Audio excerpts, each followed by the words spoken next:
நண்பர்களே, இன்றைய கதைக்கு உங்களை வரவேற்கிறோம். ஆனால் கதையை தொடங்குவதற்கு முன் எங்களின் வீடியோக்களை எங்கிருந்து பார்க்கிறீர்கள் என்பதை கமெண்ட் செய்து கண்டிப்பாக தெரிவிக்கவும். மேலும் வீடியோவை லைக் செய்யவும் சேனலை சப்ஸ்கிரைப் செய்யவும் மறக்காதீர்கள். நான் என் மாமியார் வீட்டாரால் மிகவும் மனமுடைந்து போயிருந்தேன். இப்போது எல்லா எல்லைகளும் மீறப்பட்டுவிட்டன. என்னால் இனிமேலும் பொறுத்துக்கொள்ள முடியாது. அதனால் நான் என் மூத்த அண்ணனுக்கு ஃபோன் செய்து வரவழைத்தேன்.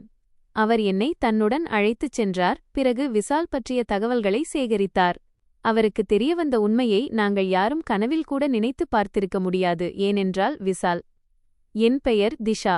என் மகள் பிறந்த அன்று என் வாழ்க்கையின் மிகப்பெரிய சந்தோஷம் என் கைகளில் கிடைத்துவிட்டதாக உணர்ந்தேன். நான் என் சின்னஞ்சிறு மகளுக்கு தாரா என்று பெயரிட்டேன். அவளை முதன்முதலாக என் கைகளில் ஏந்தியபோது உலகத்தின் அனைத்து மகிழ்ச்சியும் எனக்கு கிடைத்துவிட்டது போல இருந்தது. அவளுடைய சிறு விரல்கள், அவளுடைய அப்பாவித்தனமான முகம் மற்றும் அவளுடைய லேசான புன்னகையை பார்த்ததும் என் வலிகள் அனைத்தையும் மறந்து போனேன். குடும்பத்தினரும் அவளை பார்த்து மிகவும் சந்தோஷப்படுவார்கள் என்று நினைத்தேன். ஆனால் என் சந்தோஷம் அதிக நேரம் நீடிக்கவில்லை. சிறிது நேரத்திலேயே என் கணவர் விசால், என் மாமியார் மற்றும் என் நாத்தனார் ஜியா ஆகியோர் அறைக்குள் வந்தார்கள். நான் புன்னகையோடு என் மகளை அவர்களை நோக்கி நீட்டினேன். ஆனால் அவர்களின் முகங்களை பார்த்ததும் என் புன்னகை அங்கேயே நின்றுவிட்டது. யாருடைய முகத்திலும் சந்தோஷமில்லை, மாறாக அனைவரின் முகமும் வாடிப்போயிருந்தது.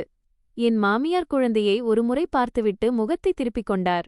ஜியா குழந்தையை கையில் எடுக்கக்கூட விரும்பாவிட்டால் விசாலும் அமைதியாக நின்று கொண்டிருந்தான். அந்த நேரத்தில் எனக்கு எதுவும் புரியவில்லை. ஆனால் சிறிது நேரத்திலேயே எனக்கு புரிந்துவிட்டது. அவர்களுக்கு பெண் குழந்தை பிறந்ததில் சந்தோஷமில்லை. தங்கள் வம்சத்தின் பெயரை முன்னெடுத்துச் செல்ல தங்கள் வீட்டில் ஆண் குழந்தை பிறக்க வேண்டுமென்று அவர்கள் விரும்பினார்கள். பெண் குழந்தைக்கு எந்த முக்கியத்துவமும் இல்லை என்று அவர்கள் நினைத்தார்கள். அவர்களின் மௌனமே எனக்கு எல்லாவற்றையும் உணர்த்திவிட்டது. அந்த கணத்தில் என் இதயமடைந்த வேதனையை என்னால் வார்த்தைகளால் விவரிக்கவே முடியாது. எந்த மகளை நான் என் மிகப்பெரிய சந்தோஷமாக நினைத்தேனோ அதே குழந்தையை அவளது சொந்த குடும்பத்தினரே சுமையாக நினைத்தார்கள். மருத்துவமனையில் இருந்தபோதும் யாரும் என் உடல்நிலையைப் பற்றி விசாரிக்கவில்லை. நான் எப்படி இருக்கிறேன் என்று யாரும் கேட்கவில்லை. எல்லோருடைய மனதிலும் ஏன் ஆண் குழந்தை பிறக்கவில்லை என்ற எண்ணம் மட்டுமே இருந்தது. சில நாட்களுக்குப் பிறகு டாக்டர் என்னை டிஸ்சார்ஜ் செய்ததும் நான் என் மகளை அழைத்துக்கொண்டு வீட்டிற்கு வந்தேன். வீட்டிற்குச் சென்ற பிறகு அனைவரின் மனமும் மாறிவிடும் என்று நினைத்தேன். ஆனால் அப்படி எதுவும் நடக்கவில்லை. வீட்டிற்குள் அடியெடுத்து வைத்ததுமே இனி எனக்கு எதுவும் பழசு போல இருக்கப்போவதில்லை என்பதை உணர்ந்தேன். என் மாமியாரும் நாத்தனாரும் ஆரம்பத்திலிருந்தே என்னை ஏளனம் செய்யத் தொடங்கினார்கள். நான் இன்னும் முழுமையாக குணமடையவில்லை. உடலில் பலவீனம் இருந்தது. குழந்தை இரவு முழுவதும் அழுது கொண்டே இருக்கும். அதனால் எனக்கு தூக்கமும் சரியாக இருக்காது. ஆனால் யாருக்கும் என் நிலைமையைப் பற்றி எந்த கவலையும் இருக்கவில்லை. என் மாமியார் ஒவ்வொரு விஷயத்திற்கும், ஒரு ஆண் குழந்தை பிறந்திருந்தால் இன்று வீட்டில் பெரிய கொண்டாட்டமே நடந்திருக்கும். ஆனால் நீ பெண் குழந்தையை பெற்றெடுத்து விட்டாய் என்று கூறுவார். ஜியாவும் எப்போதும் என்னை ஏளனம் செய்து கொண்டே இருப்பாள். அவள் மிகவும் பொறுப்பற்றவள். வீட்டின் எந்த வேலையையும் சரியாகச் செய்ய மாட்டாள். ஆனால் என்னை எல்லா வேலைகளையும் செய்ய வைப்பாள். நான் குழந்தையை பார்த்து கொண்டே சமையலறை வேலையையும் செய்வேன், வீட்டை சுத்தம் செய்வேன், அனைவருக்கும் சமையல் செய்வேன். ஆனால் இதையெல்லாம் செய்த பிறகும் அவர்களுக்கு என்னிடம் குறைகள் மட்டுமே தெரிந்தன. அன்று நான் என் அறையில் அமர்ந்து என் மகளை மடியில் வைத்து பால் கொடுத்து கொண்டிருந்தேன். எனக்கு பிரசவம் நடந்து அதிக நாட்கள் ஆகவில்லை. அதனால் எனக்கு ஓய்வு தேவைப்பட்டது. அப்போது கதவை கூட தட்டாமல் ஜியா என் அறைக்குள் வந்தாள். அவள் என்னை மேலிருந்து கீழ்வரை பார்த்துவிட்டு கிண்டலான தொனியில், என்ன அண்ணி, நீங்கள் வீட்டிற்கு வந்து பல நாட்கள் ஆகிவிட்டன. ஆனால் இப்போதும் அறையிலேயே அமர்ந்திருக்கிறீர்கள். வேலை செய்வதிலிருந்து தப்பிப்பதற்கு இந்த சிறு குழந்தை உங்களுக்கு ஒரு நல்ல சாக்காக கிடைத்துவிட்டது போலிருக்கிறது என்றாள். பிறகு அவள் என் மகளைப் பார்த்து மிகவும் மோசமான வார்த்தைகளைக் கூறி, எங்கிருந்து வந்ததோ இந்த மூதேவி, இது பிறந்ததிலிருந்தே வீட்டின் சந்தோஷம் எல்லாமே போய்விட்டது என்றாள். அவளுடைய வார்த்தைகளைக் கேட்டதும் என் இதயம் நொறுங்கிவிட்டது. நான் என் மகளை இன்னும் இறுக்கமாக என் நெஞ்சோடு அணைத்துக் கொண்டேன். என் கண்களில் கண்ணீர் பெருகியது. ஆனால் என் மகளின் முன்னால் நான் அழ விரும்பவில்லை. நான் வெறும், ஜியா, அப்படி பேசாதே. இவளும் இந்த வீட்டுப்பிள்ளைதான். இதில் இவளுடைய தப்பு என்ன இருக்கிறது என்று மட்டுமே சொன்னேன். ஆனால் அவர் என் பேச்சைக் கேட்பதற்கு பதிலாக மேலும் கசப்பான வார்த்தைகளை பேசத் தொடங்கினார். அப்போதுதான் என் பார்வை அறையின் கதவருகே நின்று அனைத்தையும் கேட்டுக்கொண்டிருந்த விஷால் மீது விழுந்தது. அவர் கண்டிப்பாக தன் சகோதரியை தடுத்து, என் மனைவி மற்றும் மகளைப் பற்றி இப்படி பேசாதே என்று கூறுவார் என்று நான் நினைத்தேன். ஆனால் அவர் ஒரு வார்த்தை கூட பேசவில்லை. அவர் என்னை நோக்கிப் பார்த்தார்.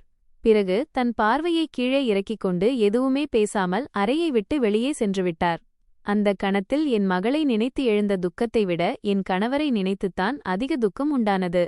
ஏனென்றால் எந்த மனிதனிடமிருந்து எனக்கு அதிக ஆதரவு கிடைக்கும் என்று நான் எதிர்பார்த்தேனோ அவரே எல்லாரையும் விட முதன்முதலாக என்னை கைவிட்டுச் சென்றுவிட்டார். அவருடைய மௌனம் இந்த வீட்டில் நானும் என் மகளும் எங்கள் போராட்டத்தை நாங்களேதான் போராட வேண்டும் என்பதை எனக்கு உணர்த்தியது. அன்றுதான் என் மனதில் முதன்முறையாக என் கணவர் மீது கோபமும் ஆதங்கமும் ஒரே நேரத்தில் உருவாயின.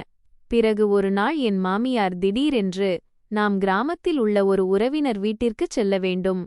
அங்கு ஒரு முக்கியமான வேலை இருக்கிறது. அதனால் நாம் அனைவரும் இப்போதே கிளம்புகிறோம் என்று கூறினார். அவர் கூறியதைக் கேட்டவுடன் நான் உடனடியாக விஷாலிடம், நான் இப்போது இந்தச் சூழ்நிலையில் வீட்டில் தனியாக எப்படி இருப்பேன்? எனக்கு பிரசவம் முடிந்து அதிக நாட்கள் கூட ஆகவில்லை. போகிற போக்கில் தாராவும் மிகவும் சிறிய குழந்தை. இரவில் அவளுக்கு ஏதேனும் நேர்ந்தாலோ அல்லது எனக்கு ஏதேனும் தேவைப்பட்டாலோ நான் என்ன செய்வேன்? என்னை விட்டுவிட்டு தமே எப்படிச் செல்ல முடியும் என்று கேட்டேன். அவர் என் பேச்சை புரிந்து கொள்வார் என்று நான் நினைத்தேன். ஆனால் அவர் மிகவும் சாதாரணமாக, அட, இரவு வரைதானே விஷயம். நாங்கள் இரவுக்குள் திரும்பி வந்துவிடுவோம். உனக்கு விருப்பம் இருந்தால் உன் தோழி யாராவது வீட்டிற்குச் சென்றுவிடு. அங்கே உனக்கு பொழுது போகும் என்று கூறினார். ஆனால் நீங்கள் அனைவரும் காரை எடுத்துக்கொண்டு செல்கிறீர்கள். நான் இவ்வளவு சிறிய குழந்தையை வைத்துக்கொண்டு தனியாக எப்படிச் செல்வேன்? முதலில் என்னை என் தோழியின் வீட்டில் கொண்டு போய் விட்டுவிடுங்கள். அதற்குப் பிறகு நீங்கள் செல்லுங்கள் என்றேன். நான் பேசி முடிப்பதற்கு முன்பே பின்னாலிருந்து என் மாமியார் உரத்த குரலில், நமக்கு ஏற்கனவே மிகவும் தாமதமாகிவிட்டது. விஷால் உன்னை விடச் சென்றால் நம்முடைய பாதி நாள் வழியிலேயே கழிந்துவிடும். நீ ஏதாவது டாக்ஸியை வரவழைத்துக்கொள். இப்போது எங்களை கிளம்பவிடு என்றார். அவருடைய பேச்சைக் கேட்டு எனக்கு மிகவும் வருத்தமாக இருந்தது. அவர்களுக்கு என் மீதோ அல்லது என் மகள் மீதோ எந்தக் கவலையும் இல்லை என்பதை நான் புரிந்து கொண்டேன். அவர்களுக்கு தங்கள் அவசரம் மட்டுமே முக்கியமாக இருந்தது. விஷாலும் ஒருமுறை கூட என்னை பார்க்கவில்லை. அவர் தாயாரின் பேச்சைக் கேட்டு எதுவும் பேசாமல் காரில் போய் உட்கார்ந்து கொண்டார். சில நிமிடங்களிலேயே அனைவரும் வீட்டிலிருந்து கிளம்பிச் சென்றுவிட்டனர். நான் என் சிறு மகளை கையில் ஏந்தியபடி வீட்டின் வாசலில் நின்று அவர்கள் செல்வதை பார்த்து கொண்டே இருந்தேன். அந்த கணத்தில் என் இதயத்தில் கடும் கோபம் இருந்தது. இனி பொறுத்துக்கொள்ளும் சக்தி எனக்கு தீர்ந்துவிட்டது போல் தோன்றியது. நான் இந்த வீட்டில் இருந்தபடி தினமும் அவமானத்தை சந்தித்துக் கொண்டிருந்தேன். இப்போது இவர்கள் என்னை என் சிறு குழந்தையுடன் தனியாக விட்டுவிட்டும் சென்றுவிட்டார்கள். நான் வெகுநேரம் அங்கேயே நின்று கொண்டிருந்தேன். பிறகு இனி நான் அமைதியாக இருக்கப் போவதில்லை என்று மனதிற்குள் முடிவெடுத்தேன். ஆக்கிரக்கார இந்த வீடும் இது சார்ந்த அனைத்தும் என் உழைப்பில் கிடைத்த பணத்தால் உருவாக்கப்பட்டது. நான் யாருக்கும் பாரமாக வாழவில்லை. அப்படியிருந்தும் என்னிடம் இப்படிப்பட்ட நடத்தை காட்டப்பட்டது. நான் உடனடியாக என் போனை எடுத்து என் நிறுவனத்தின் மேலாளருக்கு போன் செய்தேன். அவர் பல ஆண்டுகளாக என்னுடன் பணியாற்றி வந்தவர், மிகவும் நம்பிக்கையானவர். நான் அவரிடம், நீ எவ்வளவு சீக்கிரம் முடியுமோ அவ்வளவு சீக்கிரம் இங்கு வா. நான் இப்போதே வீட்டை விட்டு வெளியேற வேண்டும் என்று கூறினேன். அவர் எந்த கேள்வியும் கேட்காமல், மேடம், நான் இப்போதே வருகிறேன் என்றார். சுமார் அரை மணி நேரத்திற்குப் பிறகு அவர் காரை எடுத்துக்கொண்டு வீட்டிற்கு வந்து சேர்ந்தார். என்னை பார்த்தவுடனேயே அவர் முகத்தில் கவலை தெளிவாக தெரிந்தது. அவர் உடனடியாக என் கைகளிலிருந்த தாராவை மிகவும் அன்போடு தன் கைகளில் ஏந்திக் கொண்டு, மேடம், முதலில் நீங்கள் நிம்மதியாக காரில் உட்காருங்கள், பிறகு எங்கு செல்ல வேண்டும் என்று சொல்லுங்கள் என்றார். அவர் சுற்றிலும் பார்த்துவிட்டு, விஷால் சார் எங்கே என்று கேட்டார். நான் ஒரு பெருமூச்சு விட்டுக்கொண்டே, அவரை விடுங்கள். இப்போது என்னை ஏதேனும் நல்ல ஹோட்டலில் தங்குவதற்கு ஏற்பாடு செய்யுங்கள் என்று கூறினேன். நான் அங்கு சில நாட்கள் தங்கியிருப்பேன். என் பேச்சை கேட்டவுடன் அவர் உடனடியாக, மேடம், ஹோட்டலுக்குப் போக என்ன அவசியம்? நீங்கள் என்னோடு என் வீட்டிற்கு வாருங்கள். என் வீடு பெரியதுதான். நீங்கள் அங்கு நிம்மதியாக தங்கலாம். உங்களுக்கும் பாப்பாவுக்கும் எந்த குறையும் இருக்காது என்று கூறினார். அவருடைய பேச்சைக் கேட்டவுடன் எனக்கு முதன்முறையாக சொந்த மனிதரைப் போன்ற ஒரு உணர்வு ஏற்பட்டது. நான் சில நொடிகள் யோசித்தேன். பிறகு, சரி, நான் உன்னோடு வருகிறேன் என்று கூறினேன். சிறிது நேரத்திற்குப் பிறகு நாங்கள் அவருடைய வீட்டை சென்றடைந்தோம். அவருடைய குடும்பமும் மிகவும் நல்ல குடும்பமாக இருந்தது. அவர்கள் என்னையும் தாராவையும் மிகவும் அன்போடு வரவேற்றார்கள். எனக்கு யாரோ சொந்தக்காரர்களின் வீட்டிற்கு வந்தது போல் உணர்வு ஏற்பட்டது. அங்கு சென்றடைந்ததும் அவர் முதற்காரியமாக தாராவை என் கைகளிலிருந்து வாங்கிக் கொண்டார். மிகவும் அன்போடு அவளுக்கு குளிப்பாட்டினார். அவளுடைய ஆடைகளை மாற்றி சுத்தமான ஆடைகளை அணிவித்தார். பிறகு அவர் எனக்காக சூடான உணவை சமைத்துவிட்டு, மேடம், முதலில் நீங்கள் சாப்பிடுங்கள், அதற்குப் பிறகு ஓய்வெடுங்கள், நான் தாராவை பார்த்துக் கொள்கிறேன் என்றார். பல நாட்களுக்குப் பிறகு முதன்முறையாக எந்த ஒரு சுயநலமும் இல்லாமல் யாரோ ஒருவர் என் மீது அக்கறை கொள்கிறார் என்பதை நான் உணர்ந்தேன். சாப்பிட்ட பிறகு நான் அவருடைய வீட்டின் ஒரு அறைக்குச் சென்று அமர்ந்தேன். அவர் என் கையில் ஒரு கப் டீயைக் கொடுத்துவிட்டு, நீங்கள் நிம்மதியாக அமருங்கள், நான் பாப்பாவை பார்த்துக் கொள்கிறேன் என்றார். நான் டீ கப்பை கையில் வைத்துக்கொண்டு அமைதியாக அமர்ந்திருந்தேன். அப்போது என் பார்வை ஜன்னலுக்கு வெளியே சென்றது. அறியாமலேயே நான் பல ஆண்டுகள் பின்னோக்கி என் பழைய நாட்களுக்குச் சென்றுவிட்டேன். என் வாழ்க்கை முற்றிலும் வேறுவிதமாக இருந்த அந்த பழைய காலம் எனக்கு நினைவுக்கு வரத் தொடங்கியது. எனக்கு சொந்தமாக ஒரு பெரிய பேப்பர் மற்றும் பேக்கேஜிங் நிறுவனம் இருந்தது. அதை நான் என் உழைப்பால் உருவாக்கியிருந்தேன். எங்கள் நிறுவனத்தில் பல்வேறு வகையான பேக்கேஜிங் பாக்ஸ்கள், பேப்பர் பேக்குகள், ஃபுட் பேக்கேஜிங் மற்றும் காகிதத்தால் செய்யப்பட்ட பல பொருட்கள் தயாரிக்கப்பட்டன. எங்கள் பொருட்கள் நகரத்தின் பல பெரிய கடைகளுக்கும் தொழிற்சாலைகளுக்கும் மற்றும் புகழ்பெற்ற நிறுவனங்களுக்கும் செல்லும். நிறுவனத்தில் ஏராளமான ஊழியர்கள் பணிபுரிந்தனர். சிலர் இயந்திரங்களை பராமரிப்பார்கள், சிலர் டிசைன்களை உருவாக்குவார்கள், சிலர் பேக்கிங்கை பார்ப்பார்கள், சிலர் சரக்கு விநியோகத்திற்கான முழு ஏற்பாடுகளையும் செய்வார்கள்.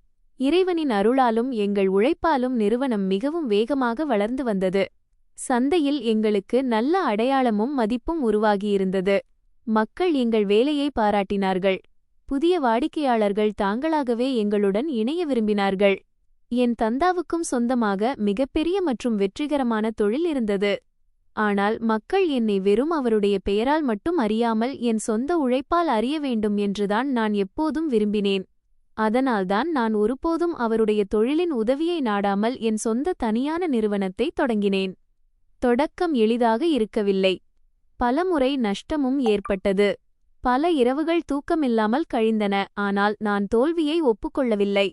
சிறுகச் சிறுக உழைப்பிற்கு பலன் கிடைத்தது. என் நிறுவனமும் வெற்றியின் உச்சத்தை நோக்கிச் செல்லத் தொடங்கியது. யாராவது என் நிறுவனத்தின் பெயரை கூறி அதை பாராட்டும்போது என் இதயம் மிகவும் மகிழ்ச்சியடையும். ஏனென்றால் அந்த அடையாளம் முழுமையாக என் சொந்த உழைப்பின் விளைவாக இருந்தது. என் நிறுவனத்திற்கு ஒரு முக்கியமான தொழில்முறை சந்திப்பு, பிசினஸ் மீட்டிங் இருந்த அந்த நாள் எனக்கு இன்றும் நன்றாக நினைவிருக்கிறது. இந்தச் சந்திப்பு எங்கள் பெரிய வாடிக்கையாளர் ஒருவருடன் புதிய பேக்கேஜிங் திட்டத்தை குறித்து ஏற்பாடு செய்யப்பட்டிருந்தது. அந்த திட்டத்தின் மதிப்பும் மிகவும் பெரியதாக இருந்தது. எனவே அது கிடைப்பது எங்கள் நிறுவனத்திற்கு மிகவும் முக்கியமானதாக இருந்தது. குறிப்பிட்ட நேரத்தில் நான் கான்ஃபரன்ஸ் அறைக்குச் சென்றடைந்தேன். அங்கு ஏற்கனவே என் குழுவினர் இருந்தனர். சிறிது நேரத்திற்குப் பிறகு வாடிக்கையாளர் தன் முழு குழுவினரோடும் உள்ளே வந்தார். அவர்களுடைய குழுவில் ஒரு புராஜெக்ட் மேனேஜரும் இருந்தார். அவர்தான் இந்த முழு திட்டத்தின் பொறுப்பையும் கவனித்து வந்தார். நான் அவரை முதன்முறையாக அன்றுதான் பார்த்தேன். அவர் பார்ப்பதற்கு மிகவும் சாதாரணமானவராக தெரிந்தாலும் மிகுந்த தன்னம்பிக்கை கொண்ட மனிதராக இருந்தார். அவருடைய முகத்தில் ஒரு தனித்துவமான எளிமை இருந்தது. அவர் அறையில் இருந்த ஒவ்வொருவரையும் புன்னகையோடு வரவேற்றார். பிறகு அந்த முழு திட்டத்தைப் பற்றியும் எவ்வளவு தெளிவாகவும் புத்திசாலித்தனமாகவும் பேசினார் என்றால், நானும் அவருடைய பேச்சால் ஈர்க்கப்படாமல் இருக்க முடியவில்லை. அவர் பேசும் விதம் மிகவும் அமைதியாக இருந்தது. அதில் எந்தவிதமான அகந்தையும் இருக்கவில்லை. அவர் தன் குழுவிற்கும் முழு மரியாதை கொடுத்துக் கொண்டிருந்தார். அனைத்து கேள்விகளுக்கும் மிகவும் பொறுமையுடன் பதிலளித்துக் கொண்டிருந்தார். முதல் சந்திப்பிலேயே எனக்கு தோன்றியது என்னவென்றால், இந்த மனிதர் தன் வேலையில் மிகவும் நேர்மையானவர், பொறுப்பானவர் மற்றும் நம்பிக்கையானவர். இந்த முதல் சந்திப்புதான் பின்னாளில் என் வாழ்க்கை கதையின் மிகப்பெரிய திருப்புமுனையாக அமையப்போகிறது என்பதை நான் சிறிதும் எதிர்பார்த்திருக்கவில்லை.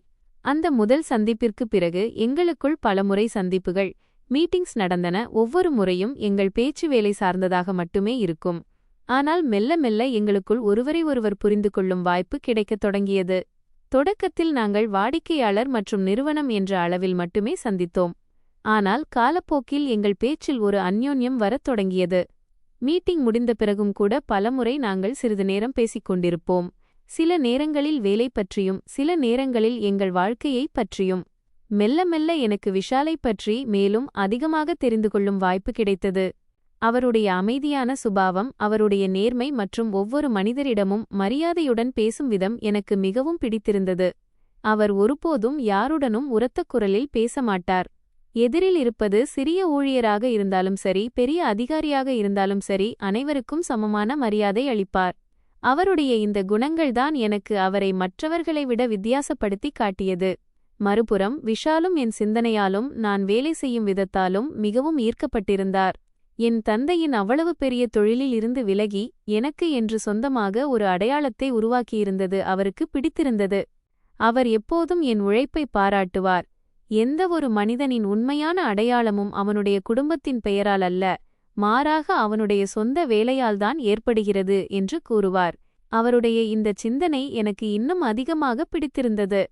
மெல்ல மெல்ல எங்கள் நட்பு அவ்வளவு ஆழமானது என்றால், நாங்கள் ஒருவருக்கொருவர் மகிழ்ச்சியையும் கஷ்டங்களையும் புரிந்து கொள்ளத் தொடங்கினோம். எப்போது ஒரு நல்ல நட்பு அழகான உறவாக மாறியது என்றே எங்களுக்கு தெரியவில்லை. ஒரு நாள் விஷால் என்னிடம் தன் வாழ்க்கையைப் பற்றி பேசினார். அவர் இந்த நகரத்திற்கு வேலை செய்யவும் தன் அடையாளத்தை உருவாக்கவும் மட்டுமே வந்ததாக கூறினார். அவருடைய தந்தை பல ஆண்டுகளுக்கு முன்பே காலமானார். அதற்குப் பிறகு அவருடைய குடும்பத்தின் முழு பொறுப்பும் அவருடைய தோள்கள் மீது விழுந்தது. அவருடைய குடும்பத்தில் அவருடைய தாயாரும் சகோதரியும் இருந்தனர். அவர்களை பார்த்துக் கொள்வதுதான் அவருடைய மிகப்பெரிய கடமையாக இருந்தது. அவர் ஒரு சிறிய கிராமத்திலிருந்து வருவதாகவும் மிகவும் கஷ்டப்பட்டு உழைத்து தன் படிப்பை முடித்ததாகவும் கூறினார். தன் தாயாரின் தலையை நிமிரச் செய்ய வேண்டும், தன் மகன் எதுவும் செய்யவில்லை என்று அவர் ஒருபோதும் உணரக்கூடாது என்பதுதான் அவருடைய கனவாக இருந்தது. கிராமத்தில் இருந்தபோதுதான் சந்தித்த பல கஷ்டங்களைப் பற்றி அவர் என்னிடம் கூறினார். ஆனால் அவர் ஒருபோதும் முயற்சியை கைவிடவில்லை. தன் உழைப்பால் முன்னேறவும் தன் தாயாருக்கு ஒரு நல்ல வாழ்க்கையை கொடுக்கவும் அவர் விரும்பினார். அவருடைய பேச்சைக் கேட்டு நான் மனதிற்குள் மிகவும் ஈர்க்கப்பட்டேன். எனக்கு அவருடைய சொத்தைப் பற்றியோ அல்லது அவருடைய சூழ்நிலையைப் பற்றியோ எந்த கவலையும் இருக்கவில்லை. அவருடைய எண்ணங்களும் அவர் ஒரு நல்ல மனிதராக இருப்பதும்தான் எனக்கு மிகவும் பிடித்திருந்தது. வாழ்க்கையை கழிப்பதற்கு ஒரு நல்ல மனமும் நல்ல சிந்தனையும்தான் மிகவும் அவசியம் என்று எனக்கு தோன்றியது. அதனால்தான் நான் அவரை திருமணம் செய்து கொள்ள முடிவெடுத்தேன். நான் முதன்முறையாக என் வீட்டில் விஷாலைப் பற்றி கூறியபோது என் குடும்பத்தினர் என் மகிழ்ச்சியை புரிந்து கொள்வார்கள் என்று நம்பினேன். ஆனால் விஷால் ஒரு சாதாரண குடும்பத்தைச் சேர்ந்தவர் என்று என் தந்தைக்கு தெரிந்தவுடனேயே அவர் உடனடியாக திருமணத்திற்கு மறுப்பு தெரிவித்துவிட்டார். என் தந்தைக்குச் சொந்தமாக மிகப்பெரிய ரியல் எஸ்டேட் மற்றும் கட்டுமான நிறுவனம் கன்ஸ்ட்ரக்ஷன் கம்பெனி இருந்தது. அவருடைய நிறுவனம் நகரத்தின் புகழ்பெற்ற நிறுவனங்களில் ஒன்றாக இருந்தது. அவருடைய நிறுவனத்தில் பெரிய வீடுகள், கட்டடங்கள், பிளாட்டுகள், கடைகள் மற்றும் வணிகத் திட்டங்கள், கமர்ஷியல் ப்ராஜெக்ட்ஸ் கட்டப்பட்டன. இது தவிர நிலங்களை வாங்குவது, விற்பது மற்றும் புதிய திட்டங்களை தயாரிக்கும் வேலையையும் அவருடைய நிறுவனம் செய்து வந்தது. நகரத்தில் உள்ள மக்கள் அவருடைய வேலையையும் நேர்மையையும் நம்பினார்கள். அவருடைய நிறுவனத்தில் பொறியாளர்கள், இன்ஜினியர்கள், மேற்பார்வையாளர்கள், சூப்பர்வைசர்கள், கணக்காளர்கள், அக்கவுண்டன்ட்கள் மற்றும் ஏராளமான ஊழியர்கள் பணிபுரிந்தனர். எங்கள் தொழில் மிகவும் சிறப்பாக சென்று கொண்டிருந்தது. எங்கள் வீட்டில் எந்த குறையும் இருக்கவில்லை. என் மூத்த சகோதரர் ராஜும் படிப்பை முடித்த பிறகு தந்தையுடன் சேர்ந்து தொழிலை கவனிக்கத் தொடங்கினார். அவர் தினமும் அலுவலகத்திற்குச் செல்வார். புதிய திட்டங்களின் கூட்டங்களில் பங்கெடுப்பார். மெல்ல மெல்ல தந்தையிடமிருந்து தொழிலின் ஒவ்வொரு சிறு சிறு விஷயத்தையும் கற்றுக்கொண்டிருந்தார்.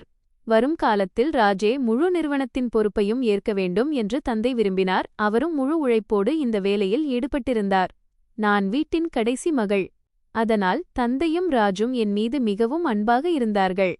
நான் என் வாழ்க்கையில் மகிழ்ச்சியாக இருக்க வேண்டும் என்றும் என் உழைப்பால் என் சொந்த தனித்துவமான அடையாளத்தை உருவாக்க வேண்டும் என்றும் அவர்கள் எப்போதும் விரும்பினார்கள். ஆனால் நான் என் வாழ்க்கையின் மிகப்பெரிய முடிவை எடுத்தபோது எனக்கு முன்னால் இருந்த மிகப்பெரிய சவாலே என் சொந்த குடும்பம்தான். தந்தை என்னிடம், திஷா, விஷால் நல்ல பையனாக இருக்கலாம், ஆனால் நம் குடும்பத்திற்கும் அவர் குடும்பத்திற்கும் பெரிய வித்தியாசம் உள்ளது. நீ இந்த உறவைப் பற்றி மீண்டும் யோசிக்க வேண்டும். உன் வாழ்க்கையில் உனக்கு இதைவிடச் சிறந்த வரன்கள் கிடைக்கக்கூடும் என்று கூறினார். ஆனால் நானும் என் பக்கத்து நியாயத்தை அவருக்கு முன்னால் வைத்தேன். அப்பா, எனக்கு யாருடைய சொத்தும் தேவையில்லை. எனக்கு ஒரு நல்ல மனிதர் மட்டுமே தேவை. விஷாலைப் போன்ற ஒரு மனிதர் எனக்கு வேறு எங்கும் கிடைக்கமாட்டார் என்று கூறினேன். நான் அவருக்கு புரிய வைக்க பெரிதும் முயற்சி செய்தேன். என்னிடம் சொந்த தொழில் இருக்கிறது. என் சொந்த பிளாட் இருக்கிறது. நான் யாரையும் சார்ந்தில்லை. திருமணத்திற்குப் பிறகும் நான் என் வேலையை தொடர்ந்து செய்வேன். விஷாலும் என்னோடு இந்த நகரத்திலேயே வசிப்பார். அவர் மீண்டும் கிராமத்திற்குச் செல்ல மாட்டார். நான் எப்போதும் உங்களுடனும் தொடர்பில் இருப்பேன், உங்களை ஒருபோதும் விட்டுக் கொடுக்க மாட்டேன் என்று கூறினேன். ஆனால் தந்தை என் பேச்சைக் கேட்க தயாராக இல்லை. என் வாழ்க்கை சிரமமாக மாறக்கூடிய ஒரு குடும்பத்தில் நான் திருமணம் செய்து கொள்கிறேனோ என்று அவர் பயந்தார். நமக்கு சமமான ஒரு குடும்பமே எனக்கு சரியாக இருக்கும் என்று அவர் நினைத்தார். அவர் என் மகிழ்ச்சியை விரும்பினார், ஆனால் அவர் விஷாலை அவருடைய பொருளாதாரச் சூழ்நிலையை வைத்து மட்டுமே பார்த்தார். அவருடைய நல்ல மனதையும் உழைப்பையும் அவரால் புரிந்து கொள்ள முடியவில்லை. நான் பல நாட்களாக தந்தையை சம்மதிக்க வைக்க முயற்சி செய்தேன். வாழ்க்கையில் பணமே எல்லாமும் இல்லை. மனிதன் நல்லவனாக இருந்தால் அவன் ஒவ்வொரு கஷ்டத்திலும் துணையாக நிற்பான் என்று அவர்களிடம் மீண்டும் மீண்டும் கூறிக்கொண்டே இருந்தேன். ஆனால் தந்தை தன் இடத்தில் சரியென நினைத்து கொண்டிருந்தார். நான் அந்த நேரத்தில் என் இடத்தில் சரியென நினைத்து கொண்டிருந்தேன். எனக்கும் என் தந்தைக்கும் இடையே முதன்முறையாக அவ்வளவு பெரிய விஷயத்திற்காக கருத்து வேறுபாடு ஏற்பட்டது. ஆனால் என் வாழ்க்கையை விஷாலுடன் தான் கழிக்க வேண்டுமென்றால் என் முடிவில் உறுதியாக நிற்பேன் என்று நானும் மனதிற்குள் முடிவெடுத்திருந்தேன். ஏனென்றால் நான் தேர்ந்தெடுத்த மனிதர் என்னை ஒருபோதும் தனியாக விட்டுவிடமாட்டார் என்ற நம்பிக்கை எனக்கு இருந்தது. வரும் காலத்தில் என் வாழ்க்கை எவ்வாறு மாறப்போகிறது என்பதோ, எந்த மனிதனுக்காக நான் என் குடும்பத்திற்கு முன்னால் அவ்வளவு பெரிய போராட்டத்தை போராடினேனோ அதே உறவுதான் பின்னாலே என் வாழ்க்கையின் மிகப்பெரிய சோதனையாக மாறப்போகிறது என்பதோ எனக்கு தெரிந்திருக்கவில்லை. ஆனால் பிறகு நான் மிகவும் கெஞ்சி கூத்தாடி அவருக்கு புரிய வைத்தேன். நான் அவரிடம், தொடக்கத்தில் உங்களுக்கு இதெல்லாம் பிடிபடவில்லை என்பது எனக்கு தெரியும். ஆனால் விஷாலை பற்றி எனக்கு நன்றாகத் தெரியும். அவர் மிகவும் நல்ல மனிதர் என்று கூறினேன். அவர் என்னை மதிக்கிறார், என்னை பார்த்து கொள்கிறார். எல்லாவற்றையும் விட பெரிய விஷயம் என்னவென்றால் அவர் என்னை புரிந்து கொள்கிறார். என் முழு வாழ்க்கையிலும் நான் உங்களிடம் எதையும் கேட்டதில்லை. ஆனால் இன்று நான் உங்களிடம் என் மகிழ்ச்சியை மட்டுமே கேட்கிறேன். நான் 2 நாட்களாக சாப்பிடாமல் இருந்தேன். அதன் காரணமாக என் தாயாரும் தந்தையும் மிகவும் கவலையடைந்தார்கள். என் நிலையைக் கண்டு அவர்கள் மிகவும் வேதனைப்பட்டார்கள். என் தாய் கடைசியில் என் அறைக்கு வந்து என் அருகில் அமர்ந்து, மகளே, இது என்ன முறை? நீ ஏன் இப்படிச் செய்கிறாய்? உனக்கு ஏதேனும் பிரச்சனை என்றால் எங்களிடம் பேசு. இப்படி உண்ணாவிரதம் இருப்பது எதற்கும் தீர்வல்ல என்றார். நான் என் தாயாரை பார்த்து, அம்மா, நீங்கள் என் மீது அக்கறை கொள்கிறீர்கள் என்பதும், நீங்கள் எதை யோசித்தாலும் அது என் நன்மைக்காகத்தான் யோசிக்கிறீர்கள் என்பதும் எனக்குத் தெரியும். ஆனால் விஷால் தவறான மனிதர் அல்ல. அவர் என்னை எப்போதும் மகிழ்ச்சியாக வைப்பார். அவர் மீது எனக்கு முழு நம்பிக்கை இருக்கிறது. வாழ்க்கையில் பணமும் குடும்பப் பெயரும் மட்டுமே எல்லாமும் அல்ல என்பதை நான் அறிவேன். ஒரு நல்ல வாழ்க்கைத் துணை அமைவதும் மிகவும் முக்கியம் அம்மா. என்னிடம் நான் சம்பாதித்த பணம் இருக்கிறது. என் உழைப்பால் நான் அனைத்தையும் உருவாக்கியிருக்கிறேன். எனக்குச் சொந்தமாக வீடும் இருக்கிறது. ஆனால் இவை அனைத்தும் இருந்தபோதிலும் என்னை புரிந்து கொண்டு எனக்கு துணையாக இருக்கும் ஒரு மனிதர் எனக்குத் தேவை. விஷால் எனக்கு அப்படிப்பட்ட ஒரு மனிதர்தான் என்று கூறினேன். நான் அம்மாவிடம், விஷால் தன் குடும்பத்தை விட்டுவிட்டு என்னோடு வருவதற்கு கூட தயாராக இருக்கிறார். ஏனென்றால் அவர் என்னை நேசிக்கிறார். ஆனால் அவர் தன் குடும்பத்துடனான உறவை முறித்துக் கொள்ள வேண்டும் என்று நான் விரும்பவில்லை. அனைவரும் ஒன்றாக இணைந்து இந்த உறவை ஏற்றுக்கொள்ள வேண்டும் என்று நான் விரும்புகிறேன். ஏனென்றால் உங்கள் அனைவரின் ஆசீர்வாதம் இல்லாமல் என் திருமணம் அரைகுறையாகவே இருக்கும். என் வாழ்க்கையின் இவ்வளவு பெரிய தொடக்கத்தை உங்கள் அனைவரின் மகிழ்ச்சியோடும் ஆசீர்வாதத்தோடும் தொடங்க விரும்புகிறேன் என்று கூறினேன். என் பேச்சைக் கேட்டு அம்மா வெகுநேரம் அமைதியாக இருந்தார். அவர் என் முகத்தை பார்த்தார். விஷால் விஷயத்தில் நான் எவ்வளவு தீவிரமாக இருக்கிறேன் என்பது அவருக்கு புரிந்திருக்க வேண்டும்.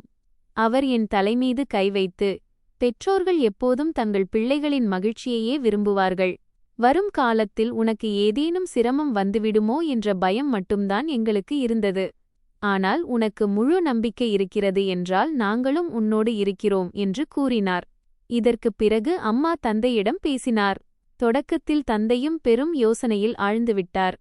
ஆனால் அம்மா அவரிடம் என் பேச்சைக் கூறி, நம் மகள் தன் வாழ்க்கையின் முடிவை யோசித்து சீர்தூக்கி பார்த்துதான் எடுக்கிறாள் என்று கூறியதும் கடைசியில் தந்தையும் சம்மதித்தார். அவர், விஷால் உண்மையிலேயே நல்ல மனிதராக இருந்து நம் மகளை மகிழ்ச்சியாக வைத்திருக்க முடியும் என்றால் எங்களுக்கு இந்த உறவில் எந்த பிரச்சனையும் இல்லை என்று கூறினார். பிறகு அம்மா என் சகோதரரிடமும் பேசினார். தொடக்கத்தில் சகோதரரும் சற்று கோபமாக இருந்தார். ஏனென்றால் அவர் எப்போதும் என் மீது அக்கறை கொண்டவர். நான் ஏதேனும் தவறான முடிவை எடுத்துவிடுவேனோ என்ற பயம் அவருக்கு இருந்தது. ஆனால் அவர் விஷாலிடம் பேசி அவரைப் பற்றி தெரிந்து கொண்டபோது அவருடைய எண்ணமும் மாறியது. விஷால் மிகவும் நல்ல மனது படைத்தவர் என்பதும் அவரால் என் வாழ்க்கையை மகிழ்ச்சியால் நிரப்ப முடியும் என்பதும் அவருக்கும் புரிந்தது. 2 குடும்பங்களின் தரப்பிலிருந்தும் சம்மதம் கிடைத்தவுடன் நான் முதன்முதலில் விஷாலுக்குத்தான் இந்த நற்செய்தியை கூறினேன். அவருடைய கண்களில் மகிழ்ச்சியைக் கண்டு எனக்கும் மிகவும் மகிழ்ச்சியாக இருந்தது. என் குடும்பத்தினர் ஒருபோதும் சம்மதிக்க மாட்டார்கள் என்ற பயம் அவருக்கு இருந்ததால் நம் திருமணம் இவ்வளவு எளிதாக நடக்கும் என்றுதான் நினைத்துக்கூட பார்க்கவில்லை என்று அவர் கூறினார். ஆனால் நம் அன்பு உண்மையானதாக இருந்தால் ஒரு நாள் எல்லாமே சரியாகிவிடும் என்று நான் அவரிடம் கூறியிருந்தேன். பிறகு விஷால் தன் குடும்பத்தினரை நகரத்திற்கு வரவழைத்தார். அவருடைய தாயாரும் சகோதரியும் எங்களை சந்திக்க வந்தார்கள். தொடக்கத்தில் அவர்களுடைய மனதிலும் பல கேள்விகள் இருந்தன. ஆனால் மெல்ல மெல்ல அவர்கள் என்னை புரிந்து கொண்டபோது அவர்கள் மனதிலும் என் மீது அன்பும் அந்யோன்யமும் உருவானது. 2 குடும்பங்களின் முன்னிலையிலும் மிகவும் கோலாகலமாக எங்கள் திருமணம் நடைபெற்றது. அந்த நாள் என் வாழ்க்கையின் மிக அழகிய நாட்களில் ஒன்றாக இருந்தது. என் ஒவ்வொரு பிரார்த்தனையும் நிறைவேறிவிட்டது போல எனக்கு தோன்றியது. திருமணத்திற்குப் பிறகு நானும் விஷாலும் எங்கள் புதிய வீட்டிற்குச் சென்றுவிட்டோம். தொடக்கத்தில் எல்லாமே புதியதாக இருந்தது. புதிய வீடு, புதிய வாழ்க்கை மற்றும் புதிய பொறுப்புகள். ஆனால் விஷால் என்னுடன் இருந்ததால் எனக்கு ஒவ்வொரு விஷயமும் மிகவும் பிடித்திருந்தது. அவன் ஒவ்வொரு அடியிலும் எனக்கு துணையாக இருந்தான். அவனுடைய தாயாரும் சகோதரியும் சில நாட்கள் எங்களுடன் தங்கியிருந்தார்கள். பிறகு மெல்ல மெல்ல தங்கள் வீட்டிற்குச் சென்றுவிட்டார்கள். எங்கள் வாழ்க்கையும் எங்கள் முறைப்படி முன்னோக்கிச் செல்லத் தொடங்கியது. எல்லாமே நான் நினைத்தது போலவே நடந்து கொண்டிருந்தது. விஷால் தன் பழைய வேலையை விட்டுவிட்டு என்னுடன் இணைந்து தன் வேலையில் கவனம் செலுத்தத் தொடங்கினான். அவன் மிகவும் உழைப்பாளி, ஒவ்வொரு விஷயத்தையும் முழு பொறுப்போடு செய்வான். என் வாழ்க்கைக்காக இவ்வளவு நல்ல மனிதரை தேர்ந்தெடுத்ததற்காக நான் மிகவும் பெருமைப்பட்டேன். நான் உண்மையிலேயே விஷாலை மிகவும் நேசித்தேன். அவன் என் கணவன் மட்டுமல்ல, என் சிறந்த நண்பனாகவும் மாறிவிட்டான். நான் என் வேலையில் முழு கவனம் செலுத்தினேன். அவனும் என் ஒவ்வொரு சிறு சிறு தேவைகளையும் கவனித்துக் கொண்டான். நான் சாப்பிடுவதிலிருந்து என் உடல் நலம் வரை ஒவ்வொரு விஷயத்திலும் அவனுக்கு கவலை இருக்கும். சில நேரங்களில் நான் வேலையில் மிகவும் பிஸியாகி நேரத்தில் சாப்பிடக்கூட முடியாது போகும்போது அவனே எனக்காக உணவைக் கொண்டு வந்து, வேலை முக்கியம்தான், ஆனால் உன்னை பார்த்துக் கொள்வது அதைவிட முக்கியம் என்று கூறுவான். பகலில் என் வேலையின் காரணமாக நான் அதிக நேரம் என் அறையிலேயே இருக்க வேண்டியிருந்தது. ஆனால் இரவு நேரம் எங்கள் இருவருக்கும் மிகவும் சிறப்பு வாய்ந்ததாக இருந்தது. நாங்கள் எங்கள் எல்லா வேலைகளையும் முடித்த பிறகு ஒன்றாக அமர்ந்து சாப்பிடுவோம். அந்த நேரத்தில் நாங்கள் நாள் முழுதும் நடந்த விஷயங்களை ஒருவருக்கொருவர் பகிர்ந்து கொள்வோம். சில நேரங்களில் எங்கள் பழைய நினைவுகளை நினைவு கூர்வோம். சில நேரங்களில் எதிர்கால கனவுகளைக் காண்போம். சில நேரங்களில் சும்மா அப்படியே அமர்ந்து ஒருவருக்கொருவர் நேரத்தைச் செலவிடுவோம். என் வாழ்க்கை இப்போது முற்றிலும் மாறிவிட்டது என்று எனக்கு தோன்றியது. எந்தவொரு கஷ்டத்தையும் நான் எதிர்த்து போராடக்கூடிய ஒரு துணை எனக்கு கிடைத்துவிட்டான். விஷாலின் சிறு சிறு பாதேம் என்னை மிகவும் மகிழ்ச்சியடையச் செய்தன. அவன் எனக்காக கவலைப்படுவதும் அவனுடைய சிறு சிறு விஷயங்களின் கவனமும் நான் சொல்லாமலேயே என் தேவைகளை புரிந்து கொள்வதும் நான் வாழ்க்கையின் மிகச் சிறந்த முடிவை எடுத்திருக்கிறேன் என்பதை எனக்கு எப்போதும் உணர வைத்தன. எங்கள் வாழ்க்கை மிகவும் அழகாக முன்னோக்கிச் சென்று கொண்டிருந்தது. இனி என் வாழ்க்கையில் மகிழ்ச்சி மட்டுமே இருக்கும் என்று எனக்கு தோன்றியது. ஏனென்றால் என்னிடம் என் தொழில் இருந்தது, என் வீடு இருந்தது, எல்லாவற்றிற்கும் மேலாக என்னுடன் விஷால் இருந்தான். அவன் ஒவ்வொரு நாளும் நான் அவனுக்கு எவ்வளவு சிறப்பு வாய்ந்தவள் என்பதை உணர வைத்தான். பிறகு ஒரு நாள் திடீரென்று விஷாலின் தாயாரும் அவனுடைய சகோதரியும் எங்கள் வீட்டிற்கு வந்தார்கள். அவர்களை இப்படி திடீரென்று பார்த்ததும் நான் சற்று ஆச்சரியமடைந்தேன். ஆனால் நான் உடனடியாக புன்னகையோடு அவர்களை வரவேற்றேன். பிறகு விஷாலின் தாய், மகளே, கிராமத்தில் உள்ள வீட்டின் நிலைமை இப்போது முன்பு போல் இல்லை. அங்கே நிறைய பழுது பார்க்க வேண்டிய வேலைகள் உள்ளன. சுவர்களில் விரிசல்கள் விழுந்துவிட்டன. கூரையும் பல இடங்களில் ஒழுகத் தொடங்கிவிட்டது. அதனால் அங்கேயுள்ள வேலைகள் முடியும் வரை சில நாட்கள் உன்னுடன் வந்து தங்கலாம் என்று நினைத்தோம். உனக்கு ஒன்றும் பிரச்சனை இல்லையே என்று கூறினார். அவ்வாறு கூறிவிட்டு அவர் விஷாலை பார்த்தார். விஷால் என்னை பார்த்தான். பிறகு புன்னகைத்து, இல்லை அம்மா, இதில் பிரச்சனைப்பட எதுவும் இல்லை. இந்த வீடு உங்களுடையதும்தான். நீங்கள் எத்தனை நாட்கள் வேண்டுமானாலும் நிம்மதியாக இங்கே இருங்கள் என்று கூறினான். பிறகு அவர்கள் இருவரும் என்னிடம் வந்து, மருமகளே, உனக்கு எந்த சிரமமும் இருக்காதே என்று கேட்டார்கள். நானும் புன்னகையோடு, ஐயோ, என்ன அம்மா இப்படி பேசுகிறீர்கள் என்று கூறினேன். இதுவும் உங்களுடைய வீடுதான். நீங்கள் இங்கே முற்றிலும் உங்கள் சொந்த வீட்டைப் போல இருங்கள். நீங்கள் எந்த விஷயத்தையும் பற்றி கவலைப்பட தேவையில்லை. என் பேச்சை கேட்டு அவர் புன்னகைத்தார். பிறகு தன் பொருட்களை அறையில் வைத்தார். ஆரம்பத்தில் சில நாட்கள் எல்லாமே மிகவும் நன்றாகச் சென்றன. என்னிடம் அவர்களின் நடத்தை முற்றிலும் மாறியிருந்தது. அவர் என்னிடம் மிகவும் அன்பாக பேசினார். என்னை மகளே என்று அழைத்தார். சில நேரங்களில் எனக்காக டீ போட்டுத் தருவார். சில நேரங்களில் இன்று அலுவலகத்தில் அதிகமான வேலை இருந்ததா என்று விசாரிப்பார். விஷாலின் சகோதரி ஜியாவும் எப்போதும் அண்ணி அண்ணி என்று சொல்லி எனக்கு பின்னாலேயே சுற்றி வருவாள். சில நேரங்களில் என்னுடன் அமர்ந்து பேசுவாள். சில நேரங்களில் என் உடைகளை பாராட்டுவாள். சில நேரங்களில் அண்ணி, நீங்கள் உண்மையிலேயே மிகவும் நல்லவர் என்று கூறுவாள். அந்த நேரத்தில் எனக்கும் என் கவலைகள் அனைத்தும் வீணானவைதானோ, நாம் அனைவரும் ஒன்றாக இணைந்து ஒரு குடும்பத்தைப் போல மகிழ்ச்சியாக இருப்போம் என்றுதான் தோன்றியது. ஆனால் மெல்ல மெல்ல அவர்களின் நடத்தையில் மாற்றத்தை நான் உணரத் தொடங்கினேன். ஆரம்பம் சிறிய சிறிய விஷயங்களிலிருந்து தொடங்கியது. நான் யாரைப் பற்றியும் தவறாக நினைக்க விரும்பாததால் அவற்றை முதலில் அலட்சியப்படுத்தினேன். ஆனால் காலப்போக்கில் அவர்களின் பேச்சும் அணுகுமுறையும் மாறத் தொடங்கின. இந்த வீடு என் உழைப்பால் வாங்கிய பணம். இந்த காரும் நான் என் சொந்த பலத்தால் வாங்கியது. வீட்டின் ஒவ்வொரு பொருளிலும் என் உழைப்பு இருந்தது. ஆனால் இப்போது அவர்கள் இவையனைத்திலும் இது எல்லாமே தங்களுடையது என்பதைப் போல உரிமை கொண்டாடத் தொடங்கினார்கள். வீட்டில் ஏதேனும் ஒரு பொருளை இங்குமங்குமாக மாற்ற வேண்டுமென்றால் என்னிடம் கேட்காமலேயே செய்துவிடுவார்கள். ஏதேனும் புதிய பொருள் ஆர்டர் செய்ய வேண்டுமென்றால் அவர்களே முடிவெடுத்துக் கொள்வார்கள். ஏதேனும் உறவினர் வரப்போகிறார் என்றால் என்னிடம் கேட்க வேண்டிய அவசியத்தை கூட அவர்கள் உணரவில்லை. இதெல்லாம் எனக்குச் சற்று விசித்திரமாகத்தான் இருந்தது. ஆனால் கடைசியில் அவர் விஷாலின் தாயார்தானே, சில நாட்கள்தானே இருக்கப் போகிறார்கள் என்று நினைத்து நான் ஒருபோதும் எதையும் கேட்கவில்லை. மெல்ல மெல்ல அவர்களின் நடத்தை இன்னும் மாறியது. இப்போது அவர்கள் சிறிய சிறிய விஷயங்களுக்கும் என்னை குறை சொல்லத் தொடங்கினார்கள். நான் காலையில் சீக்கிரமே அலுவலகத்திற்கு புறப்பட்டால், மருமகளே, வீட்டுப் பெண்கள் இவ்வளவு அதிகாலையிலேயே வீட்டை விட்டுச் செல்ல மாட்டார்கள் என்று கூறுவார். ஏதேனும் முக்கியமான கூட்டத்தின் காரணமாக நான் தாமதமாக திரும்பினால் அவருடைய முகம் ஏற்கனவே கோபத்தால் நிரம்பியிருக்கும். நான் வீட்டிற்குள் அடியெடுத்து வைத்ததுமே, வீட்டிற்கு வர இதுதானா நேரம்? இரவாகிவிட்டது. மருமகளாக இருந்து கொண்டு இவ்வளவு நேரம் வெளியில் இருப்பது நன்றாக இருக்காது. 4 பேர் என்ன சொல்வார்கள்? உனக்கு உன் குடும்பத்தின் பொறுப்பும் புரிய வேண்டும் என்று கூறுவார். என் பணிச்சூழல் அப்படிப்பட்டது என்பதை அவருக்கு புரிய வைக்க நான் விரும்பினேன். பல நேரங்களில் தொடர்ச்சியாக கூட்டங்கள் நடந்து கொண்டே இருக்கும். பல பெரிய திட்டங்களை நானே நேரில் நின்று பார்க்க வேண்டியிருக்கும். அதனால் சில நேரங்களில் தாமதமாவது என் கட்டாயமாகி விடுகிறது.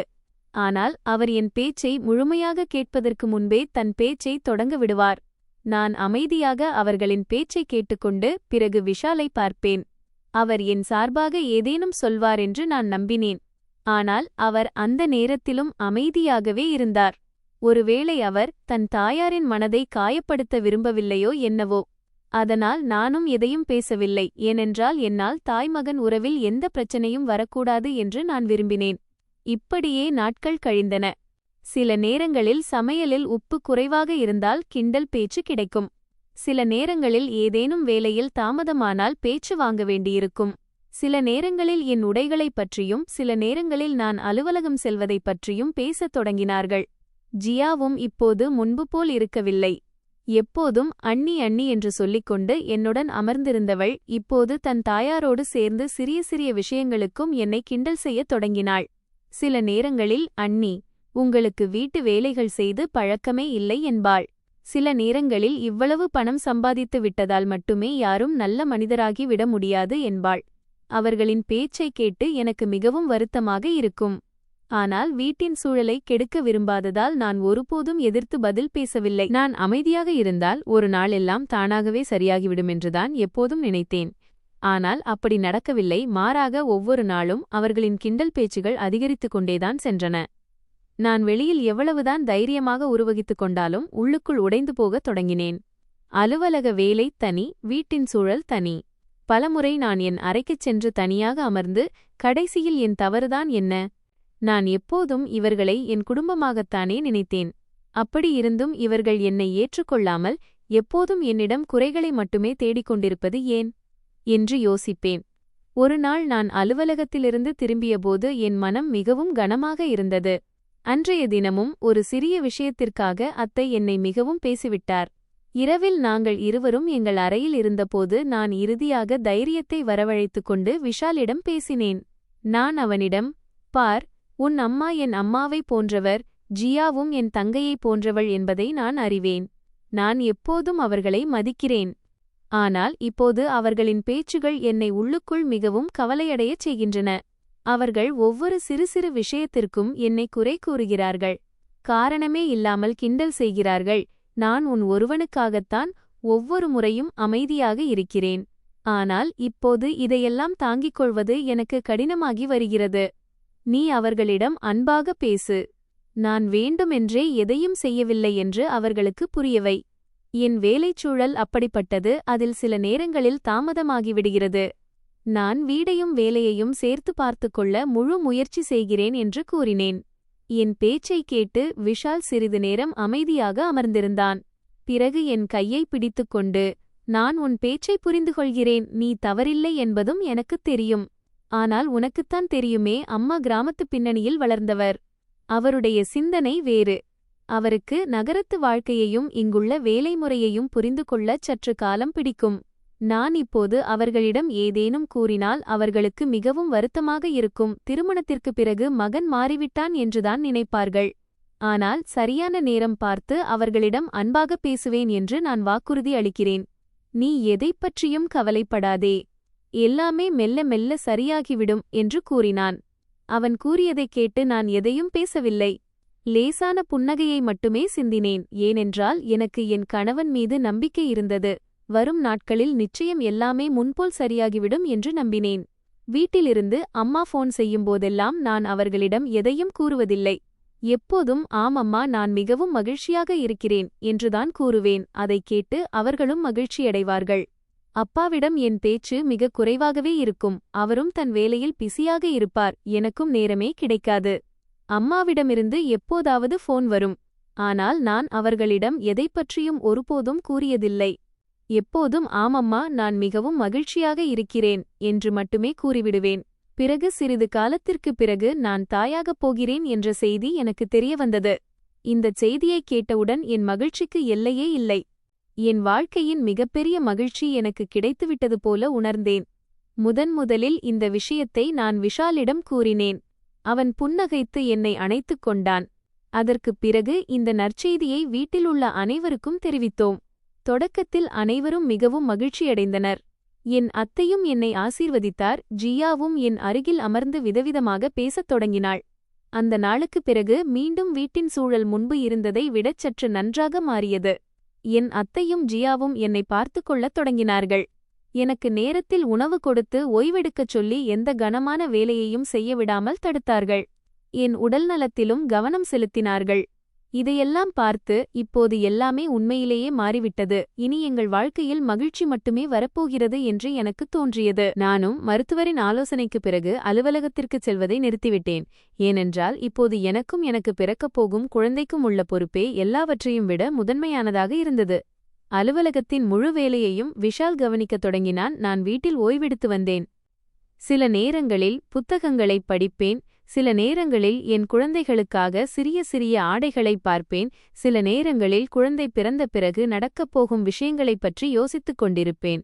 நான் தினமும் புதிய கனவுகளை நெய்து கொண்டிருந்தேன். இப்போது எங்கள் குடும்பம் முழுமையடையப் போகிறது என்று எனக்கு தோன்றியது. காலமும் அவ்வளவு வேகமாக நகர்ந்து கொண்டிருந்தது. அது தெரியவே இல்லை. எப்போது 4 மாதங்கள் கழிந்தன, எப்போது 5 மாதங்கள் கடந்தன, எப்போது 6வது மாதமும் வந்தது என்றே தெரியவில்லை. குழந்தையின் ஆரோக்கியத்தைப் பற்றிய முழுத் தகவல்களும் கிடைக்க வேண்டும் என்பதற்காக ஒவ்வொரு மாதமும் நான் தவறாமல் மருத்துவரிடம் பரிசோதனைக்காகச் சென்று வந்தேன். ஒரு நாள் நான் விஷாலுடன் மருத்துவமனைக்குச் சென்றேன். அங்கே எனக்கு அல்ட்ராசவுண்ட் ஸ்கேன் செய்யப்பட வேண்டியிருந்தது. பரிசோதனையின் போது மருத்துவர் மிகவும் கவனமாக அனைத்தையும் பார்த்தார். பிறகு புன்னகைத்து, குழந்தை முற்றிலும் ஆரோக்கியமாக இருக்கிறது, அவளுடைய வளர்ச்சியும் நன்றாக இருக்கிறது என்று கூறினார். இதைக் கேட்டதும் எனக்கு மிகவும் நிம்மதியாக இருந்தது. அதே நேரத்தில் என் வயிற்றில் இருப்பது பெண் குழந்தை என்பதையும் மருத்துவர் எனக்கு தெரிவித்தார். இதைக் கேட்டதும் எனக்கு அளப்பரிய நிம்மதி கிடைத்தது. குழந்தை முற்றிலும் ஆரோக்கியமாக இருக்கிறது என்பது மட்டுமே எனக்கு மிக முக்கியமான விஷயமாக இருந்தது. ஆணாக இருந்தாலும் சரி, பெண்ணாக இருந்தாலும் சரி, எனக்கு இரண்டுமே ஒன்றுதான். ஆனால் அதே கணத்தில் எனக்கு என் அத்தையின் பேச்சுகள் நினைவுக்கு வந்தன. அவர் அடிக்கடி, எங்களுக்கு பேரன்தான் வேண்டும், எங்கள் குடும்பத்தின் வம்சத்தை வளர்க்கும் மகன்தான் பிறக்க வேண்டும், விஷால் எங்களுக்கு ஒரே மகன், அதனால் முதல் குழந்தை மகனாகத்தான் இருக்க வேண்டும் என்று கூறிக்கொண்டே இருப்பார். அவருடைய இந்த பேச்சுகளை கேட்கும்போது எனக்கு எப்போதும் மிகவும் வருத்தமாக இருக்கும். ஏனென்றால் நான் ஒருபோதும் ஆண் குழந்தைக்கும் பெண் குழந்தைக்கும் இடையே வேறுபாடு பார்த்ததில்லை. நாட்கள் மெல்ல மெல்ல கழிந்தன. கடைசியில் ஒரு நாள் இரவில் திடீரென்று என் வயிற்றில் கடுமையான வலி தொடங்கியது. வலி அவ்வளவு அதிகமாக இருந்தது என்றால் என்னால் சரியாக நிற்கக்கூட முடியவில்லை. விஷால் என்னை உடனடியாக மருத்துவமனைக்கு அழைத்துச் சென்றான். அங்கே மருத்துவர்கள் பரிசோதித்துவிட்டு உடனடியாக அறுவை சிகிச்சை ஆபரேஷன் செய்ய வேண்டும் என்று கூறினார்கள். சிறிது நேரத்திற்குப் பிறகு எனக்கு அறுவை சிகிச்சை செய்யப்பட்டது. நான் ஒரு அழகான பெண் குழந்தையை பெற்றெடுத்தேன். முதன்முறையாக என் பெண் குழந்தையை என் மடியில் ஏந்தியபோது உலகத்தின் அனைத்து மகிழ்ச்சியும் எனக்கு கிடைத்துவிட்டது போல இருந்தது. அவளை பார்த்து நான் அழத் தொடங்கினேன். அவளுடைய சிறு சிறு விரல்கள், மாசூமா ஐயான முகம் மற்றும் மூடிய கண்கள் ஆகியவற்றை பார்த்தபோது என் இதயம் நிறைந்துவிட்டது. ஆனால் என் இந்த மகிழ்ச்சி அதிக நேரம் நீடிக்கவில்லை. பெண் குழந்தை பிறந்திருக்கிறது என்று என் அத்தைக்கும் ஜியாவுக்கும் தெரியவந்தவுடனேயே அவர்களின் முகத்தின் நிறமே மாறிவிட்டது. அவர்கள் எனக்கு வாழ்த்து தெரிவிக்கவுமில்லை, குழந்தையை அன்போடு கையில் ஏந்தவுமில்லை. அவர்கள் என்னிடம் சரியாக பேசுவது கூட அவசியம் என்று நினைக்கவில்லை. விஷாலும் முன்பு போல் மகிழ்ச்சியாக இல்லை என்பதை நான் உணர்ந்தேன். அவன் எங்கள் மகனை பார்த்தான் என்பது உண்மைதான். ஆனால் அவனுடைய முகத்தில் நான் எதிர்பார்த்த அந்த மகிழ்ச்சி இருக்கவில்லை. அன்று முதல் அவன் என்னிடம் மிக குறைவாக பேசத் தொடங்கினான். மருத்துவமனையிலிருந்து டிஸ்சார்ஜ் செய்யப்பட்டு நாங்கள் எங்கள் மகளை அழைத்துக் கொண்டு வீட்டிற்குத் திரும்பிய போதும் யாருடைய முகத்திலும் எந்த மகிழ்ச்சியும் இருக்கவில்லை. வீட்டிற்குச் சென்றதும் குழந்தைக்கு வரவேற்பு கிடைக்கும் என்று நான் நம்பினேன். ஆனால் அப்படி எதுவுமே நடக்கவில்லை. வீட்டிற்கு வந்த பிறகு என் அத்தையும் ஜியாவும் என்னையும் என் மகளையும் கிண்டல் செய்யத் தொடங்கினார்கள். அவர்கள் சில நேரங்களில் என்னை அசிங்கமானவள், துரதிர்ஷ்டசாலி என்பார்கள். சில நேரங்களில் என் மகளை அபசகுனம் என்பார்கள். அவர்களின் பேச்சுகளை கேட்கும்போது என் இதயம் நொறுங்கிப் போகும். எல்லாவற்றையும் விட எனக்கு மிகவும் வேதனையளித்த விஷயம் என்னவென்றால், அவர்கள் என் வீட்டிலேயே வாழ்ந்து கொண்டிருந்தார்கள். என் உழைப்பில் வந்த பணத்தில்தான் அனைத்து வசதிகளையும் அனுபவித்துக் கொண்டிருந்தார்கள். அதே வீட்டில் என் மகளையும் அவமானப்படுத்திக் கொண்டிருந்தார்கள். சிகம்காஜி, நான் விஷாலின் நலனுக்காக மட்டுமே அனைத்தையும் பொறுத்து கொண்டிருந்தேன். ஆனால் இப்போது விஷயம் என் மகள் வரை வந்துவிட்டது. ஒரு தாயால் தன் மகளுக்காக எதையும் தாங்கிக் கொள்ள முடியும், ஆனால் அவளுக்கான அவமானத்தை அல்ல. ஒரு நாள் என் அத்தையும் ஜியாவும் கிராமத்திற்குச் செல்ல முடிவெடுத்தார்கள். விஷாலும் அவர்களோடு செல்வதற்கான ஏற்பாடுகளை செய்யத் தொடங்கினான். ஆனால் அறுவை சிகிச்சைக்குப் பிறகு நான் இன்னும் முழுமையாக குணமடையவில்லை என்பதையோ, என் மடியில் ஒரு சிறிய குழந்தை இருக்கிறது என்பதையோ, நான் தனியாக எப்படி இருப்பேன் என்பதையோ ஒருவர் கூட ஒருமுறை யோசிக்கவில்லை. நான் விஷாலிடம், நீ செல்லத்தான் வேண்டுமென்றால் முதலில் என்னை என் தோழி யாராவது ஒருவர் வீட்டில் கொண்டுபோய் விட்டுவிடு. அதற்குப் பிறகு நீ தாராளமாகச் செல் என்று கூறினேன். ஆனால் அவன் மிகவும் அலட்சியமாக, நீயே ஏதேனும் ஆட்டோ அல்லது டாக்ஸியை பிடித்துச் சென்றுவிடு. இப்போது எங்களுக்கு கிராமத்திற்குச் செல்வதுதான் மிக முக்கியம் என்று கூறினான். அவனுடைய இந்த பேச்சை கேட்டு எனக்கு மிகவும் வருத்தமாக இருந்தது. அப்போதுதான் என் அத்தையும் கிண்டலாக, எப்படியும் உன்னுடைய இந்த அபசகுன மகள் இறந்துவிடப் போவதில்லை. இவளை அழைத்துக் கொண்டு எங்கு செல்ல வேண்டுமோ செல் என்று கூறினார். அவளுடைய இந்த பேச்சை கேட்டதும் என் இதயத்தில் யாரோ குத்தியது போல இருந்தது. அந்த கணத்திலேயே நான் மனதிற்குள் ஒரு முடிவெடுத்தேன். இனி இந்த மனிதர்களுடன் ஒரு கணம் கூட வாழப்போவதில்லை. ஏனென்றால் என் மாசூம மகளை இவ்வளவு வெறுக்கும் மனிதர்களுடன் வாழ்வது எனக்கோ என் குழந்தைக்கோ பாதுகாப்பானது அல்ல. நான் அந்த நேரத்தில் அவர்களிடம் எதையும் கூறவில்லை. அவர்கள் சென்ற பிறகு நான் என் மேலாளருக்கு ஃபோன் செய்து அனைத்து விஷயங்களையும் கூறினேன். பிறகு நான் என் வீட்டிற்கு பூட்டு போட்டுவிட்டு, நான் சொந்தமாக கூறும் வரை இந்த வீட்டின் பூட்டை எந்தச் சூழ்நிலையிலும் திறக்கக்கூடாது என்று பாதுகாப்பு ஊழியரிடம், செக்யூரிட்டி கார்டிடம் தெளிவாக கூறிவிட்டேன். அதற்குப் பிறகு நான் என் மகளை அழைத்துக் கொண்டு என் மேலாளரின் வீட்டிற்குச் சென்றுவிட்டேன். அங்கு சென்றடைந்த பிறகுதான் முதன்முறையாக எனக்கு சற்று நிம்மதி கிடைத்தது. ஆனால் என் மனம் இன்னும் மிகவும் கனமாகவே இருந்தது. யாருக்காக நான் இவ்வளவு செய்தேனோ அதே மனிதர்கள் இன்று என் மகளை சுமையாக நினைக்கிறார்களே என்றுதான் நான் யோசித்துக் கொண்டிருந்தேன். அப்போது திடீரென்று என் ஃபோன் ஒலித்தது. நான் பார்த்தபோது விஷாலின் அழைப்பாக இருந்தது. இரவாகிவிட்டிருந்தது. நான் போனை எடுத்ததும் அவன் கோபத்துடன், இது என்ன முறை? நீ எங்கே இருக்கிறாய்? இதுவரை ஏன் வீட்டிற்கு வரவில்லை? நாங்கள் வீட்டின் வெளியே நிற்கிறோம். வீட்டிற்கு பூட்டு போடப்பட்டிருக்கிறது. செக்யூரிட்டி கார்டு எங்களை உள்ளே செல்லவிடமாட்டேன்கிறான் என்று கத்தினான். நான் அவனுடைய பேச்சைக் கேட்டு மிகவும் அமைதியான குரலில், அப்படியா, வீட்டிற்கு பூட்டு போடப்பட்டுள்ளதா? எனக்கு இதை பற்றி எதுவுமே தெரியாதே என்று கூறினேன்.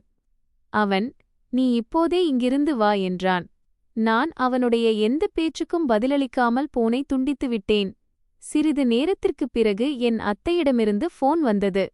இந்த முறை தொடக்கத்தில் அவர் மிகவும் அன்பாக, மகளே, நீ எங்கே இருக்கிறாய்? பார், நள்ளிரவாகிவிட்டது. நாங்கள் வீட்டின் வெளியே நிற்கிறோம். வீட்டின் உரிமையாளர் பூட்டைத் திறக்கக்கூடாது என்று சொல்லியிருப்பதாக செக்யூரிட்டி கார்டு கூறுகிறான். இப்படிச் செய்யாதே, சீக்கிரம் வீட்டிற்கு திரும்பி வா. என் உடம்பும் சரியில்லை என்று பேசினார். நான் அமைதியான குரலில், நான் இனி அந்த வீட்டிற்கு ஒருபோதும் வரமாட்டேன். பூட்டை யார் போட்டது என்பதைப் பற்றி எனக்கு எதுவும் தெரியாது என்று கூறினேன். என் பேச்சைக் கேட்டதுமே அவருடைய உண்மையான முகம் வெளியே வந்தது. அவர் உரத்த குரலில் வசைபாடத் தொடங்கி, அபசகுனப் சிறுக்கியே, நீ எங்கள் பேச்சைக் கேட்கவில்லை என்றால் உனக்கு நடப்பதே வேறு.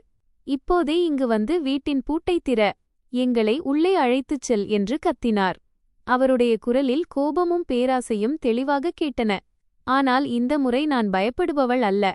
நான் ஒரு வார்த்தை கூட பேசாமல் போனை துண்டித்து விட்டேன். அதே கணத்தில் என் மகளுக்காகவும் என் சுயமரியாதைக்காகவும் ஒவ்வொரு அடியையும் எடுத்து வைப்பேன் என்று முடிவெடுத்தேன்.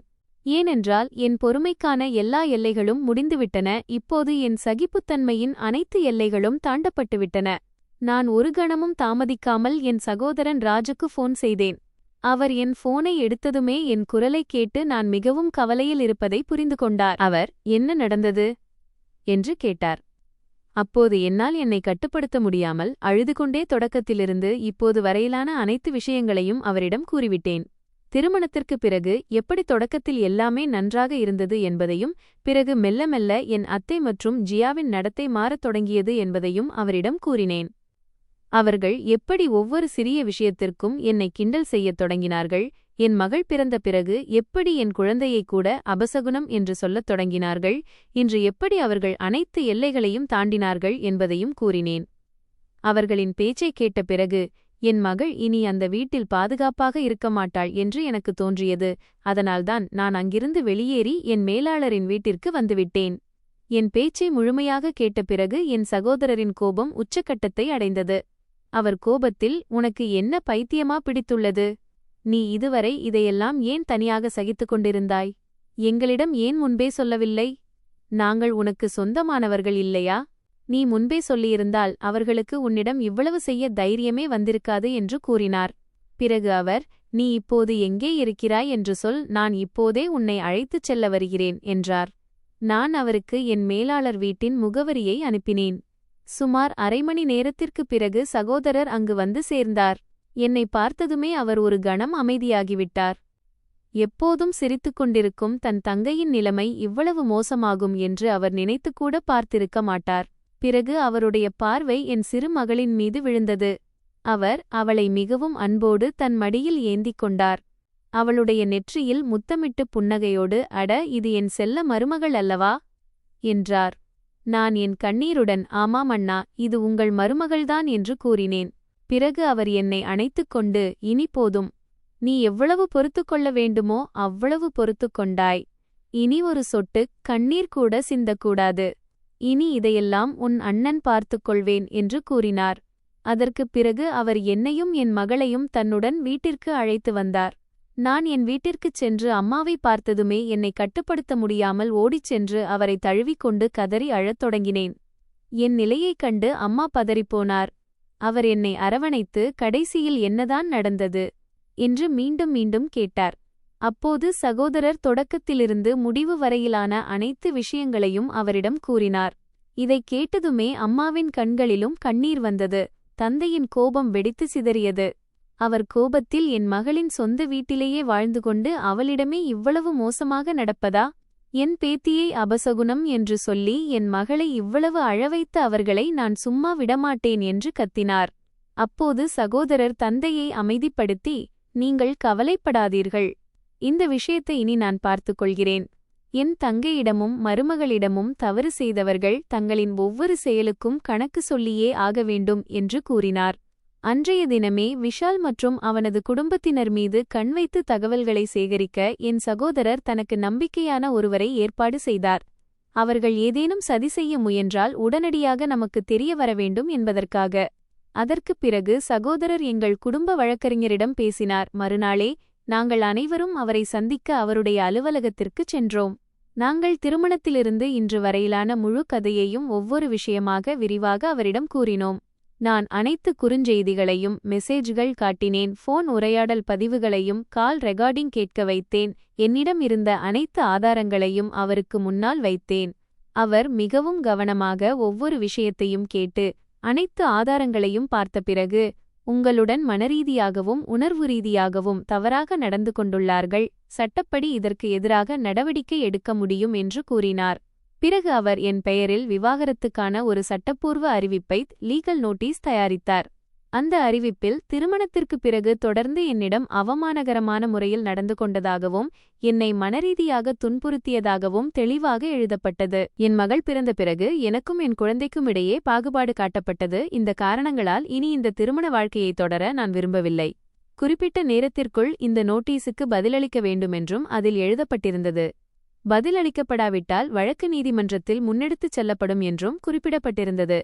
நோட்டீஸ் தயாரானதும் சட்டப்பூர்வ நடைமுறைகளின்படி விஷால் மற்றும் அவனது குடும்பத்தினரின் முகவரிக்கு அனுப்பி வைக்கப்பட்டது. அந்த நேரத்தில் விஷால் தனது தாய் மற்றும் ஜியாவுடன் வீட்டின் வெளியில்தான் அமர்ந்திருந்தான். ஏனெனில் இதுவரை அவர்களுக்கு வீட்டிற்குள் செல்ல அனுமதி கிடைக்கவில்லை. அப்போது தபால் ஊழியர் ஒருவர் அங்கு வந்து விஷாலின் கையில் என் பெயரில் அனுப்பப்பட்ட லீகல் நோட்டீஸை கொடுத்தார். விஷால் முதலில் ஆச்சரியத்துடன் அந்த உரை பார்த்தான். பிறகு அதை திறந்து படிக்கத் தொடங்கியதும் அவனது முகத்தின் நிறமே மாறிவிட்டது. அவனது கைகள் லேசாக நடுங்கத் தொடங்கின. அவனது தாயும் ஜியாவும் பதற்றமடைந்து அவனருகே வந்து அதில் அப்படி என்ன எழுதப்பட்டுள்ளது என்று கேட்கத் தொடங்கினார்கள். விஷால் அந்த நோட்டீஸை படித்துக் காட்டியதும் சில கணங்களுக்கு அங்கு முற்றிலும் அமைதி நிலவியது. ஏனெனில் இந்த விஷயம் வெறும் குடும்பச் சண்டையோடு நின்றுவிடவில்லை.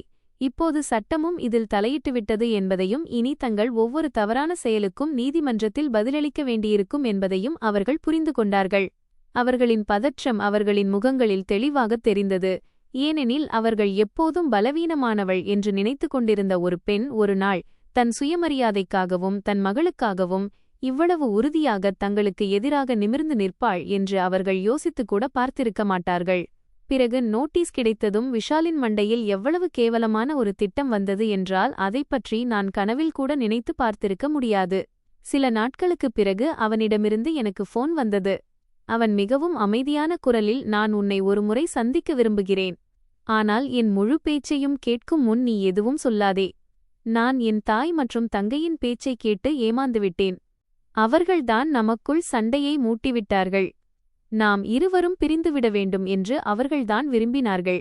ஆனால் நான் உன்னை விட்டுப் பிரிய விரும்பவில்லை. நீ உண்மையிலேயே என்னை என்றென்றைக்குமாக பிரிய விரும்பவில்லை என்றால் தயவு செய்து என்னை ஒருமுறை வந்து பார். நான் எல்லாவற்றையும் சரிசெய்து விடுகிறேன் என்று கூறினான். நான் அதை திட்டவட்டமாக மறுத்து இனி நமக்குள் பேசுவதற்கு எதுவுமில்லை என்று கூறினேன். ஆனால் அதற்கு அவன், குறைந்தது என் மகளை ஒருமுறையாவது பார்க்கும் வாய்ப்பையாவது எனக்குக் கொடு. நான் என் மகளை பார்க்க விரும்புகிறேன் என்றான். அவனது இந்த பேச்சைக் கேட்டு நான் சில கணங்கள் அமைதியானேன். பிறகு, உனக்கு இப்போதுதான் உன் மகளின் ஞாபகம் வருகிறதா? உன் தாயும் தங்கையும் அவளை அபசகுனம் என்று சொல்லியபோது நீ ஒருமுறை கூட அவளுக்கு ஆதரவாக நிற்கவில்லையே. எனக்கு ஆபரேஷன் முடிந்த பிறகு என்னை தனியாக விட்டுவிட்டுச் சென்றாயே, அப்போதெல்லாம் உனக்கு உன் மகளின் ஞாபகம் வரவில்லையா என்று கேட்டேன். அந்த நேரத்தில் அவன் மீண்டும் மீண்டும் மன்னிப்பு கேட்கத் தொடங்கி, நான் உண்மையிலேயே புத்தி கெட்டு நடந்து கொண்டேன். என் தவறை நான் உணர்ந்து விட்டேன். எனக்கு ஒரே ஒரு வாய்ப்பு கொடு, நான் எல்லாவற்றையும் சரிசெய்து விடுகிறேன் என்று புலம்பினான். அவனது தொடர்ச்சியான கெஞ்சல்களுக்குப் பிறகும் வெறும் என் மகளின் நலனுக்காகவும் மட்டுமே நான் அவனை சந்திக்கச் சம்மதித்தேன். அவன் எனக்கு ஒரு பூங்காவின் பார்க் முகவரியை அனுப்பி அங்கே சந்திப்போம் என்று கூறினான். மறுநாள் நான் என் மகள் தாராவை அழைத்துக் கொண்டு அங்கே சென்றேன். விஷால் ஏற்கனவே அங்கே காத்திருந்தான். என்னை பார்த்ததும் அவன் என் முன்னால் அழுவது போல் நாடகமாடத் தொடங்கினான். என்னை மன்னித்துவிடு. நான் மிகப்பெரிய தவறு செய்துவிட்டேன். இனி ஒருபோதும் இப்படி நடக்காது. நான் என் தாயையும் ஜியாவையும் கிராமத்திற்கு அனுப்பிவிடுகிறேன். அவர்கள் இனி நம்முடன் இருக்க மாட்டார்கள். நாம் மீண்டும் முன்போலவே நம் வாழ்க்கையை தொடங்குவோம் என்று கூறினான். ஆனால் நான் அவனை பார்த்து தீர்க்கமான வார்த்தைகளில், இல்லை, இப்போது மிகவும் தாமதமாகிவிட்டது. நான் உன்னோடு மீண்டும் வரமாட்டேன். எனக்கு விவாகரத்து மட்டுமே வேண்டும் என்று கூறினேன். என் பேச்சைக் கேட்டதும் அவன் இன்னும் அதிகமாக அழுவது போல் நாடகமாடினான். என் கால்களை பிடித்துக் கெஞ்சவும் முயற்சி செய்தான். ஆனால் என் கண் முன்னே என் மகளை அபசகுனம் என்று சொன்ன அந்த நாட்களும் என்னை அனாதையாக விட்டுச் சென்ற அந்த நாட்களும், என் சுயமரியாதைக்கு எந்த மதிப்பும் அளிக்கப்படாத அந்த நாட்களும் தான் மீண்டும் மீண்டும் வந்து கொண்டிருந்தன. அதனால் என் மனம் சிறிதும் இளகவில்லை. வெகு நேரம் கழித்து தான் என்னதான் முயன்றாலும் நான் சம்மதிக்க மாட்டேன் என்பது அவனுக்கு புரிந்ததும் திடீரென்று அவனது முழுமுகமும் மாறியது. அவனது கண்களில் கோபம் தெளிவாக தெரிந்தது. அவன் கோபத்துடன், நான் உன்னிடம் அன்பாக பேசிக் கொண்டிருக்கிறேன், நீ இவ்வளவு நக்கலாக நடந்து கொள்கிறாய். நான் உன்னை உண்மையிலேயே நேசித்தேன் என்று நினைக்கிறாயா என்றான். நான் ஆச்சரியத்துடன் அவனை பார்த்தேன். அப்போது அவன் சிரித்துக்கொண்டே, நான் உன் சொத்துக்காகத்தான் உன்னுடன் இருந்தேன். உனக்கு இது கூடத் தெரியாது. உன் வீட்டின் பத்திரங்களை என் பெயருக்கு மாற்றும் ஏற்பாடுகளையும் நான் ஏற்கனவே செய்து முடித்துவிட்டேன். இப்போது அமைதியாக அந்த பத்திரங்களை என் பெயருக்கு எழுதிக்கொடு. பிறகு நிம்மதியாக விவாகரத்து பெற்றுக்கொள். ஏனென்றால் எனக்கும் இனி உன்னோடு வாழ விருப்பமில்லை என்றான். அவனது பேச்சைக் கேட்டு நான் அதிர்ச்சியில் உறைந்து போனேன். சில நிமிடங்களுக்கு முன்பு வரை அழுது அழுது மன்னிப்பு கேட்டுக்கொண்டிருந்த ஒரு மனிதன் இப்போது தன் உண்மையான முகத்தை காட்டிக் கொண்டிருந்தான். ஒரு மனிதன் இவ்வளவு கீழ்த்தரமாக இறங்குவான் என்பதை என்னால் நம்பவே முடியவில்லை. அவன் மீண்டும் அன்பாக பேசிச் சம்மதிக்க வைக்கலாம் என்று நினைத்தேன். ஆனால் நீ கேட்கவில்லை. அதனால்தான் என் உண்மையான சொரூபத்தை காட்ட வேண்டியதாகிவிட்டது. இப்போது மரியாதையாக வீட்டின் சாவியையும் எல்லா பத்திரங்களையும் என்னிடம் ஒப்புவி. நான் என் தாயையும் தங்கையையும் மீண்டும் அதே வீட்டிற்கு அழைத்துச் செல்வேன் என்றான். நான் உடனடியாக அவனிடமிருந்து என் கையை விடுவித்துக்கொண்டு தள்ளி நின்றேன். பிறகு அங்கிருந்து புறப்படத் தொடங்கினேன். ஆனால் அவன் என் வழியை மறித்துக்கொண்டு கோபத்துடன், நான் உன்னை இப்படி போக விடமாட்டேன். முதலில் அந்த பத்திரங்களைக் கொடு, இல்லையென்றால் உனக்கு நல்லதல்ல என்றான்.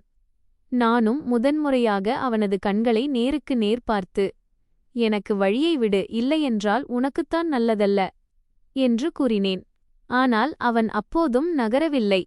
அப்போது திடீரென்று பின்னாலிருந்து ஒரு பலத்த குரல் கேட்டது. கையை எடுடா கீழே. நான் திரும்பிப் பார்த்தபோது என் சகோதரன் ராஜ் அங்கே நின்று கொண்டிருந்தார். அவர் எனக்கும் விஷாலுக்கும் இடையே ஒரு சுவராக வந்து நின்றார். அவருடன் அவருடைய ஆட்களும் இருவர் இருந்தனர். சகோதரன் கோபத்தில் விஷாலின் சட்டையை பிடித்து, என் தங்கையை மிரட்ட உனக்கு எவ்வளவு தைரியம்டா என்று கத்தினார். நான் சகோதரனை பார்த்து ஆச்சரியமடைந்து, அண்ணா, நீங்கள் இங்கே எப்படி என்று கேட்டேன். அப்போது சகோதரன், இந்த ஆள் ஏதோ புதிய சதித்திட்டம் தீட்டுகிறான் என்று எனக்கு முன்பே சந்தேகம் இருந்தது. அதனால்தான் நான் தூரத்திலிருந்து உங்கள் இருவரையும் கண்காணித்துக் கொண்டிருந்தேன் என்றார். விஷால் உடனடியாக தன் சுபாவத்தை மாற்றிக்கொண்டு, இல்லை அண்ணா, நீங்கள் தவறாக புரிந்துகொள்கிறீர்கள். நான் இவளிடம் மன்னிப்பு கேட்கத்தான் வந்தேன். எனக்கு விவாகரத்து வேண்டாம் என்றான். அப்போது சகோதரன் அவனது முகத்தில் ஓங்கி ஒரு அறை அறைந்து, என் தங்கை உன்னோடு ஒரு நாள் கூட வாழ்வதற்கு நீ தகுதியானவனே இல்லைடா. உனக்கு என்னடா தகுதியிருந்தது? அப்படி இருந்தும் இவள் உன்னைத் தன் கணவனாக ஏற்றுக்கொண்டாள், தன் வீட்டில் வைத்தாள், உன் தாய்க்கும் தங்கைக்கும் தன் வீட்டில் இடம் கொடுத்து அவர்களின் செலவுகளையும் சுமந்தாள். அதற்கு பதிலாக நீங்கள் இருவரும் இவளுக்கும் இவளது மாசூம மகளுக்கும் என்ன கொடுத்தீர்கள்? அவமானத்தையும் வேதனையையும் மட்டும்தானே என்றார். அதற்குப் பிறகு சகோதரன் என் பக்கம் திரும்பி, இப்போது இவனுடைய முழு உண்மையும் உனக்கு தெரிய வேண்டிய நேரம் வந்துவிட்டது என்றார். அவர் கூறியதைக் கேட்டு நான் பதற்றமடைந்தேன். என்ன உண்மை அண்ணா என்று கேட்டேன். அப்போது சகோதரன், இந்த ஆளுக்கு ஏற்கனவே திருமணமாகிவிட்டது. கிராமத்தில் இவனுடைய முதல் மனைவி வாழ்கிறாள், அவளுக்கு ஒரு பெண் குழந்தையும் இருக்கிறது என்றார். இதைக் கேட்டதும் என் காலடி மண் சரிந்தது போல இருந்தது. என் மூச்சே நின்றுவிட்டது போல உணர்ந்தேன். என் காதுகளையே என்னால் நம்ப முடியவில்லை. சகோதரன் தொடர்ந்து, இவன் தாய்க்கும் தங்கைக்கும் கூட இந்த விஷயம் முழுமையாகத் தெரியும். ஆனால் ஏதேனும் ஒரு பணக்காரப் பெண்ணை தங்களின் பொய் அன்பில் வீழ்த்தி அவளது சொத்தில் வாழ்நாள் முழுதும் சுகபோகமாக வாழ வேண்டும் என்றுதான் இவர்கள் விரும்பினார்கள். அதனால்தான் உன்னோடு திருமண நாடகமாடி உன்னை பயன்படுத்திக் கொண்டார்கள் என்றார். சகோதரனின் பேச்சைக் கேட்டு என் கண்களிலிருந்து கண்ணீர் தானாக வழியத் தொடங்கியது. நான் அங்கே நின்று விஷாலை பார்த்து கொண்டிருந்தேன். ஆனால் அவனது முகத்தில் வெட்கம் என்ற ஒன்றே இருக்கவில்லை.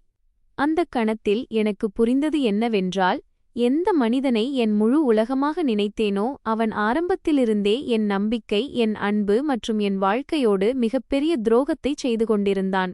அப்போது சகோதரன் காவல்துறையினருக்கும் போலீஸ் போன் செய்துவிட்டிருந்தார். காவல்துறையினர் ஏற்கனவே அருகிலேயே இருந்தனர்.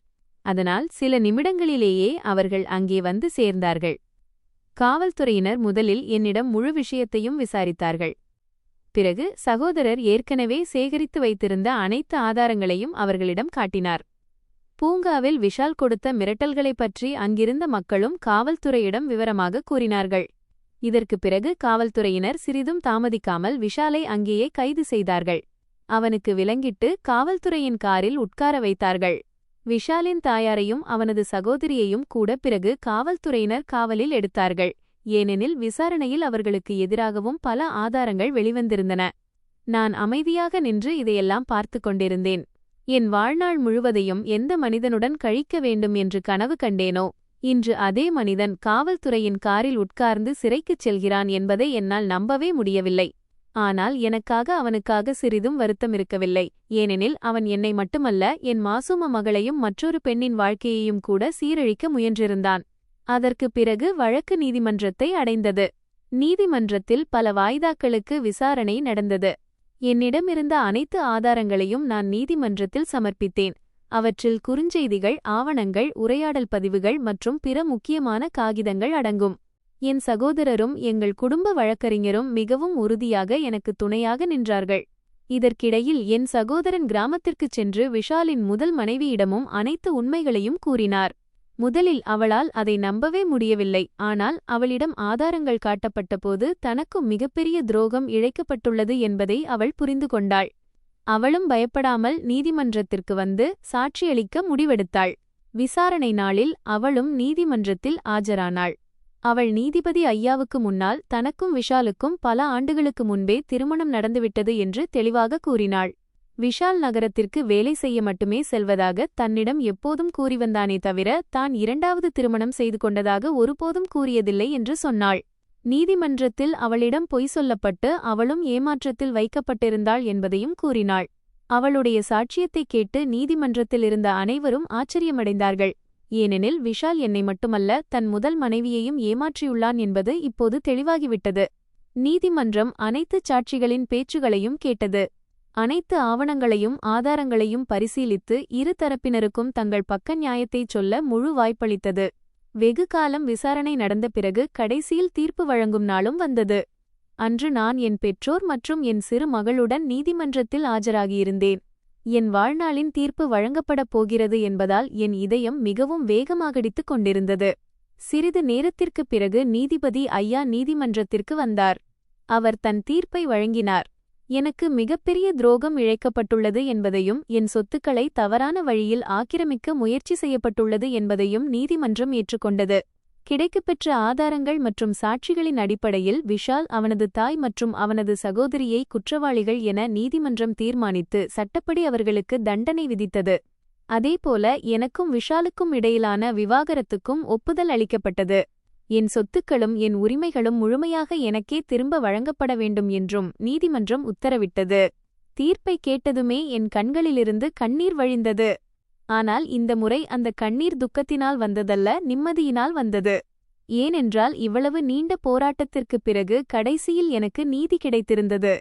மறுபுறம் விஷால், அவனது தாய் மற்றும் அவனது சகோதரியின் முகங்கள் வாடிப்போயிருந்தன. கடைசி நேரம் வரை தாங்கள் ஏதேனும் ஒரு வழியில் தப்பித்து விடுவோம் என்றுதான் அவர்கள் நம்பியிருந்தார்கள் போலிருக்கிறது. ஆனால் இந்த முறை சட்டம் உண்மையின் பக்கம் நின்றது. நீதிமன்றத்தை விட்டு வெளியே வரும்போது விஷாலின் முதல் மனைவி என்னிடம் வந்தாள். அவள் என்னை பார்த்து, நமக்கு நடந்ததை நம்மால் மாற்ற முடியாது, ஆனால் குறைந்தபட்சம் இன்று நமக்கு நீதி கிடைத்துவிட்டது என்று கூறினாள். அவளுடைய பேச்சை கேட்டதும் நான் அவளுடைய கையை பிடித்துக் கொண்டேன். ஏனென்றால் அவளும் என்னைப் போல பல வேதனைகளை சகித்துக் கொண்டிருக்கிறாள் என்பதை என்னால் புரிந்து கொள்ள முடிந்தது. அதற்குப் பிறகு அவள் தன் வாழ்க்கையின் புதிய தொடக்கத்தை நோக்கி திரும்பிச் சென்றாள். நானும் என் மகளுடன் என் தாய் வீட்டிற்கு திரும்பி வந்தேன். என் நிறுவனத்தின் முழு அதிகாரமும் உரிமையும் எனக்கே திரும்பக் கிடைத்தன. நான் மெல்ல மெல்ல மீண்டும் என் வேலையில் கவனத்தை செலுத்தத் தொடங்கினேன். என் பெற்றாரும் என் சகோதரனும் ஒவ்வொரு அடியிலும் எனக்கு துணையாக நின்றார்கள். அவர்கள் என்னை ஒருபோதும் தனிமையாக உணரவிடவில்லை. என் மகள் தாராவும் மெல்ல மெல்ல வளரத் தொடங்கினாள். அவளுடைய புன்னகைதான் என் வாழ்க்கையின் மிகப்பெரிய பலமாக மாறியது. இப்போது ஒவ்வொரு காலையும் அவளுடைய சிரிப்போடு தொடங்கியது. ஒவ்வொரு இரவும் அவளை நெஞ்சோடு அணைத்துக் கொண்டு முடிந்தது. இனி என் மகளுக்கு அவள் வாழ்க்கையில் ஏதோ குறை இருக்கிறது என்ற உணர்வே வராத அளவுக்கு சிறந்த வளர்ப்பை கொடுக்க வேண்டும் என்று நான் முடிவெடுத்தேன். நான் என் வேதனையை என் பலவீனமாக மாற்றாமல் என் பலமாக மாற்றிக்கொண்டேன். முழு உழைப்போடு என் வாழ்க்கையை மீண்டும் புதிதாக கட்டியெழுப்பினேன். இன்று நான் என் மகள், என் பெற்றோர் மற்றும் என் சகோதரனுடன் மிகவும் மகிழ்ச்சியாக இருக்கிறேன். இப்போது எனக்கு யார் மீதும் எந்த பயமும் இல்லை. ஏனென்றால் ஒரு மனிதன் உண்மையின் பக்கம் நின்றால் பாதை எவ்வளவு கடினமாக இருந்தாலும் இறுதியில் வெற்றி உண்மைக்கே கிடைக்கும் என்பதை நான் கற்றுக்கொண்டேன். என் வாழ்க்கையின் மிக கடினமான காலம் என்றென்றைக்குமாக என்னை விட்டு பின்னோக்கிச் சென்றுவிட்டது.